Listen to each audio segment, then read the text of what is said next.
கரை படத்தோட புக்கிங்ஸ் இப்போ ஓப்பன் பண்ணிட்டாங்க. எல்லா ஏரியாலையுமே புக்கிங்ஸ் ஓப்பன் ஆயிருக்கு. விக்னேஷ் ராஜா டைரக்ஷனில் ஜிவி பிரகாஷ் மியூசிக்கில் தனுஷ் மமிதா பைஜி லீடாக நடிக்கிறாங்க. இது ஒரு ஆக்ஷன் மூவி. படம் வர ஏப்ரல் 30 தேட்டர்களில் ரிலீஸ் ஆகுது.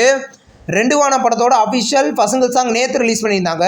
சாங்கோட பேர் வெள்ளிச்சுடரே. சாங் நல்லாயிருக்கு. இந்த படத்தில் விஷ்ணு விஷால் மமிதா பைஜி லீடாக நடிக்கிறாங்க. படம் கூடிய சீக்கிரம் ரிலீஸ் ஆகும். 29 இந்த மூவி படத்தில் வந்து அஃபிஷியல் 4th சிங்கிள் சாங் பார்த்தீங்கன்னா நாளைக்கு ரிலீஸ் பண்ண போகிறத இன்றைக்கி அஃபிஷியலாக கன்ஃபார்ம் பண்ணியிருக்காங்க. நியூ போஸ்டர் வந்திருக்கு. படம் வரமே 8 தேட்டர்களில் ரிலீஸ் ஆக போகுது. நோவா அப்படின்ற ஒரு ஹாரர் த்ரில்லர் மூவிலேருந்து நியூ ஃபஸ்ட்டு போஸ்டர் இப்போ ரிலீஸ் பண்ணியிருக்காங்க. படத்தோட ட்ரெய்லர் பார்த்தீங்கன்னா வர ஏப்ரல் 30 ரிலீஸ் ஆக போகுது. படம் கூடிய சீக்கிரம் ரிலீஸ் ஆகும். ஹிந்தி மூவியான ராவ் பகதூர் அப்படின்ற ஒரு ஹிந்தி மூவிலேருந்து அஃபிஷியல் ரிலீஸே இப்போ கன்ஃபார்ம் பண்ணிட்டாங்க. படம் பார்த்தீங்கன்னா ஜூன் 5 ரிலீஸ் பண்ண போகிறதா இன்றைக்கி அஃபிஷியலாக கன்ஃபார்ம் பண்ணியிருக்காங்க. ஹிந்தி லாங்குவேஜில் மட்டும் ரிலீஸ் ஆகும். திருஷ்யம் 3 படத்தை பார்த்தீங்கன்னா வர மே 21 ரிலீஸ் பண்ண போகிறதா இன்றைக்கி அஃபிஷியலாக கன்ஃபார்ம் பண்ணிட்டாங்க. நியூ போஸ்டர் வந்திருக்கு.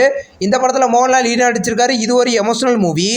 இந்த வீடியோ உங்களுக்கு பிடிச்சிருந்தா லைக் பண்ணி சினிமா பையன் சேனலை சப்ஸ்கிரைப் பண்ணி பெல் ஐகானை கிளிக் பண்ணிங்கன்னா நம்ம நோட்டிஃபிகேஷனாக வரும். தேங்க்ஸ் ஃபார் வாட்சிங். நம்ம நெக்ஸ்ட் வீடியோவில் சந்திப்போம். பாய்.